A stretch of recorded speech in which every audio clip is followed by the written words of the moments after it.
Following the December 21, 2018 motion in the National Assembly, the coalition government is intent on ensuring the conduct of credible elections as soon as possible. This week on InfoHub In-Depth, we examine the administration's commitment to hold free and fair elections. Are you ready to embark on a truly epic adventure to an undiscovered corner of South America, where some of the most spectacular natural attractions are unveiled within a beautifully diverse landscape?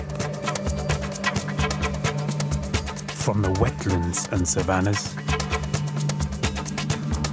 to the ancient mountains, magnificent waterways and lush enriching rainforest would provide a vast playground for some of the most exotic and breathtaking creatures on the planet, including many of the world's giant species. This untouched land of mystery and wonder serves up an exclusive experience for travelers. So are you ready for a new, awe-inspiring adventure? Welcome back to nature. Welcome to Guyana.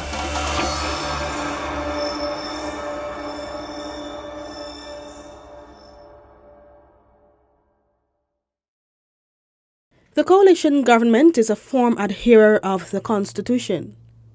Every decision made since its assumption to office in May 2015 has been in the interest of the people it serves. All rules have been followed to a T. So when the political opposition brought a motion to the National Assembly in an attempt to topple the administration, the decision by the Speaker of the House, Dr. Barton Scotland, was adhered to.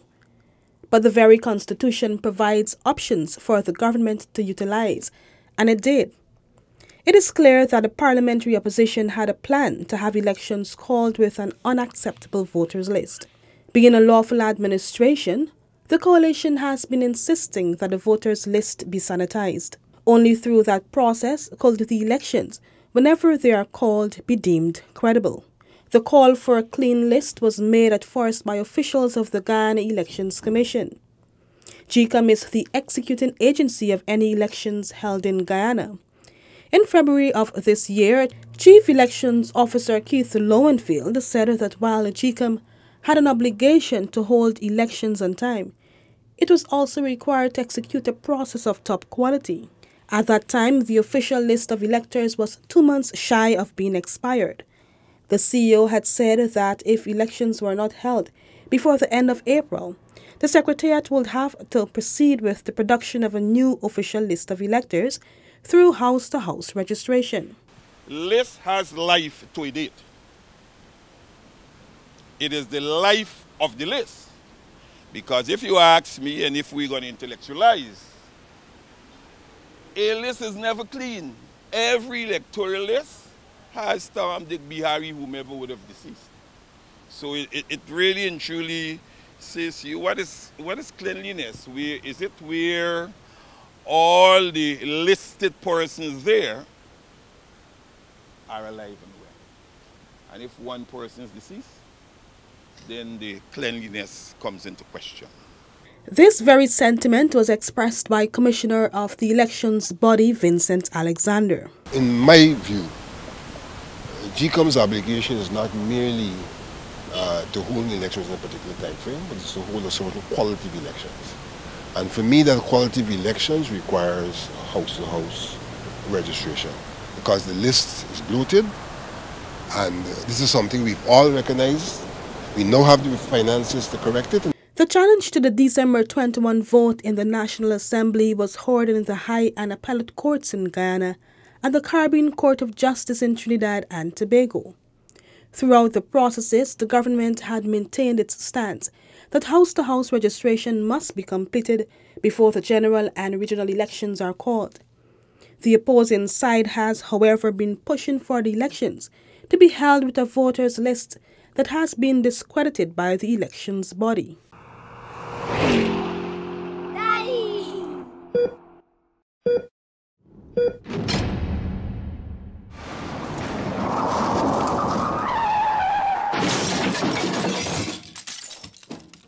In his response following the ruling of the Caribbean Court of Justice's ruling on June 18 last, President David Granger was the first to affirm his government's adherence to the decision, but insisted that this administration is standing on its belief of free and fair elections. It is essential that we hold fair, free and credible elections. We cannot proceed on the current list of voters.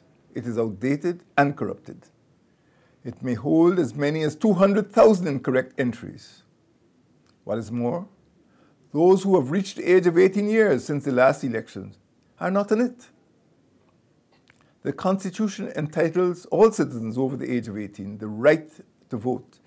It is a democratic imperative that house-to-house registration be completed swiftly so we can have an election at the earliest opportunity. When the Caribbean Court of Justice ruled on the consequential orders on July 12, President Granger reminded his government stands by the rule of the law. I have committed since the 21st of December 2018 to the holding of free and fair elections. Credible elections are essential to representative democracy. The credibility of the elections is dependent in part on the integrity of the official list of electors. I maintain that a contaminated list can vitiate the credibility of elections. GCOM, and not the executive, is in charge of the elections. GCOM has to advise the President on its readiness to conduct elections. I commit to the holding of credible elections in the shortest possible time. Prime Minister Moses Nagamootoo, at a community meeting in Bartok in June, said under no circumstances must the Guyanese go to the polls with a tainted list. Without a voters list, right now we do not have a voters list. The voters list expired on the 30th of April. And therefore you have to have new registration. And irrespective of how the Caribbean Court of Justice rules in this matter, it would be improper to force upon the people of Guyana that they go to the polls to elect a government without a voters list. It cannot happen anywhere. The case of the December 21 vote in the National Assembly was fought by Attorney General and Minister of Legal Affairs Basil Williams. His arguments in the courts included the need for a clean, credible voters list. The government stance is that there must be a credible list for the elections. And what does a credible list entail? It certainly would entail having persons who now reach the age of 18 being included, that persons who are deceased, and persons who no longer qualify to be on the list. For example, that they are no longer resident in the registration area in which they live. That the list, those deletions be dealt with, and so a credible list is what is required to hold free and fair elections in Guyana. A day after the CCJ ruling, Guyanese, including ministers of government, sounded the clarion call for the much-needed house-to-house registration process. The first stop was the headquarters of the Guyana Elections Commission. The peaceful protest was well attended. I am here joining the protesters, asking for credible house-to-house registration in order to have a credible election. If you had listened to the statement that was made by none other than His Excellency, he would have assured the citizens to remain calm and to allow process to take place, and that process is to have house-to-house registration, which we had been calling for, in order to have a credible election, an election that will give everyone freedom of choice to elect their government. We need a new list in order for us to be able to have fair elections, and that's ultimately what is important, that we not disenfranchise our youth, that they exercise their constitutional right to vote, and that we have a clean list, a new list for fair elections. We want to make sure that we don't disenfranchise any persons. 18 years and those who weren't 18 at a time, In fact, we want our list to be sanitized. And there are a lot of dead people and so on the list. I want to make it pellucidly clear that we are in for elections, it's our democratic right. The house-to-house registration gives us an opportunity to ensure that the list is properly sanitized so that we can go through it thoroughly, and it's certainly beneficial for all of those who are eligible to vote. While citizens were marching for free and fair elections in the city, a similar exercise was taking place in the mining town of Linden, Region 10. Their mantra was if credible elections will be held, house-to-house registration must be done. Prior to the June 21 protests, ministers of government had also taken to the streets, demanding that house-to-house registration be held before any chance of elections. Their chants were no registration, no elections. My position is, as I have here, I want house-to-house registration for the election.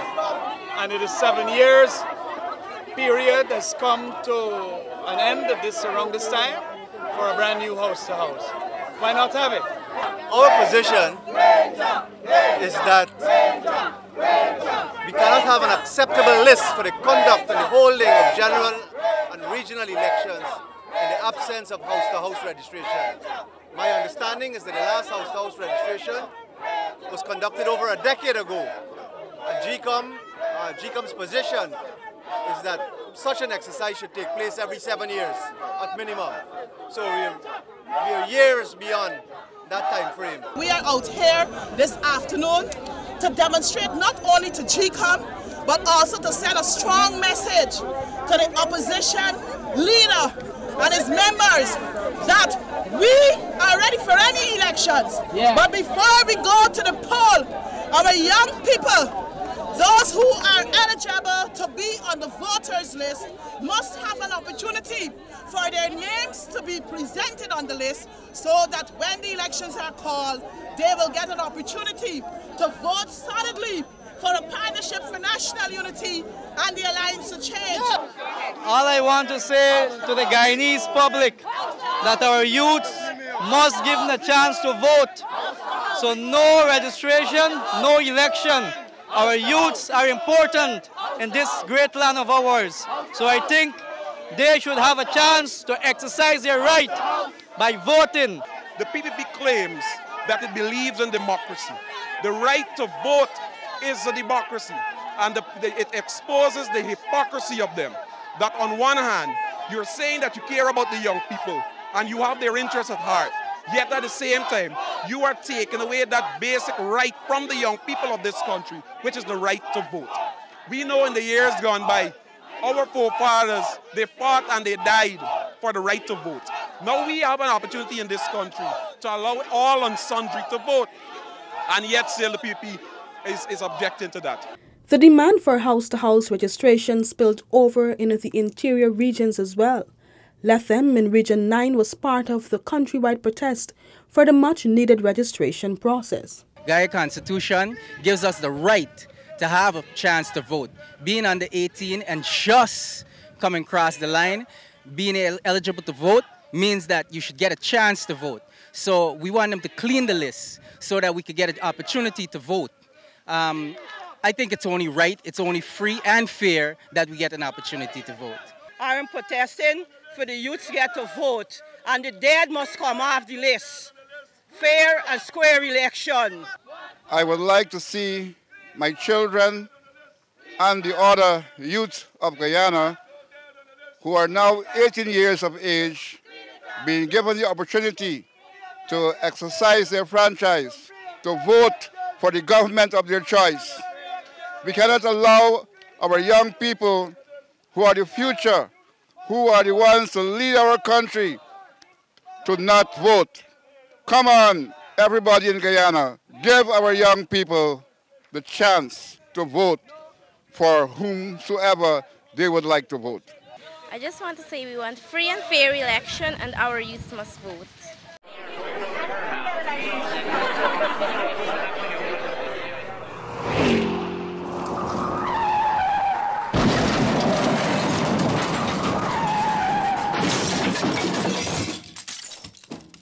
It is the view of President David Granger and his administration that house-to-house registration would provide persons, particularly youths, the freedom to exercise their franchise.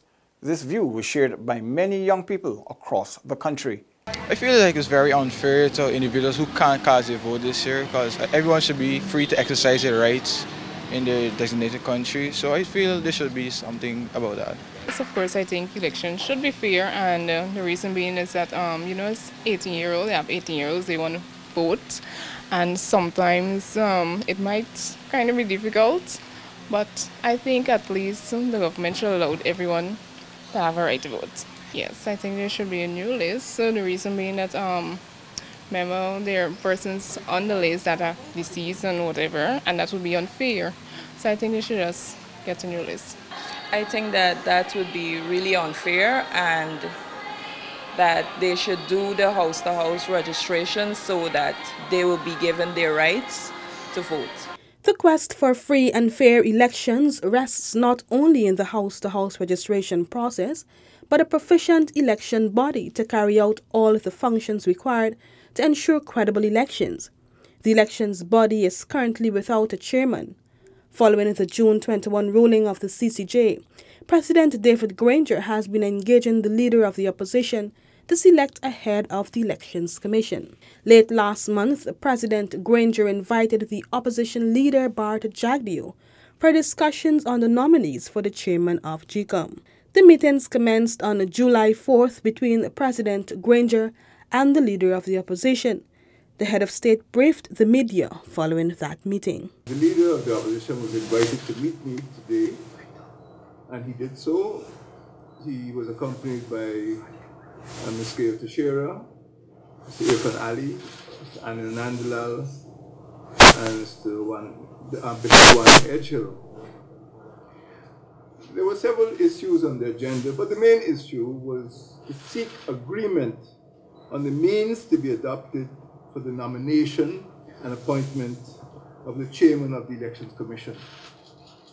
So our discussions, which lasted just about an hour, were clearly focused on the means, not the nomination, the means to be adopted for the nomination and appointment of the chairman of the Election Commission. We feel that unless and until the chairman is appointed, the work of the commission will not be able to move ahead as quickly as possible. The second meeting commenced the hammering out process between representatives of the head of state and opposition leader. Director General of the Ministry of the Presidency, Joseph Harmon, led a delegation which included Minister of Public Health, Valda Lawrence, and Minister of Public Security, Kemraj Ramjatan. The leader of the opposition was represented by PPP's Chief Whip Gail Teixeira and members of Parliament Anil Nandlal and Bishop Wan Edgehill. We have committed to work assiduously on a daily basis if necessary so that we can find 6 names in the shortest possible time. And I think that's basically our commitment. At that engagement, President Granger recommended 8 names for consideration by the opposition for the post of GCOM chair. Following a productive meeting on Wednesday, July 17, it was agreed that from the 5 names shortlisted by the working group, 4 were found to be acceptable to the president, and as part of the process, the 2 names suggested by the head of state and others that may be necessary will be discussed further. The talks between the president and opposition leader followed the recent ruling by the Caribbean Court of Justice. The court had advised that the president and opposition arrive at a consensual list of 6 during a process of consultation before the formal submission is made by the opposition to the president in accordance with the Constitution. The selection process will continue to select nominees to fill the post of chairman of the Ghana Elections Commission until 6 suitable names are selected and presented to President David Granger. This has been InfoHub In-Depth. Join us again next week. Goodbye. Are you ready to embark on a truly epic adventure to an undiscovered corner of South America, where some of the most spectacular natural attractions are unveiled within a beautifully diverse landscape? From the wetlands and savannas to the ancient mountains, magnificent waterways, and lush, enriching rainforest, which provide a vast playground for some of the most exotic and breathtaking creatures on the planet, including many of the world's giant species. This untouched land of mystery and wonder serves up an exclusive experience for travelers. So are you ready for a new, awe-inspiring adventure? Welcome back to nature. Welcome to Guyana.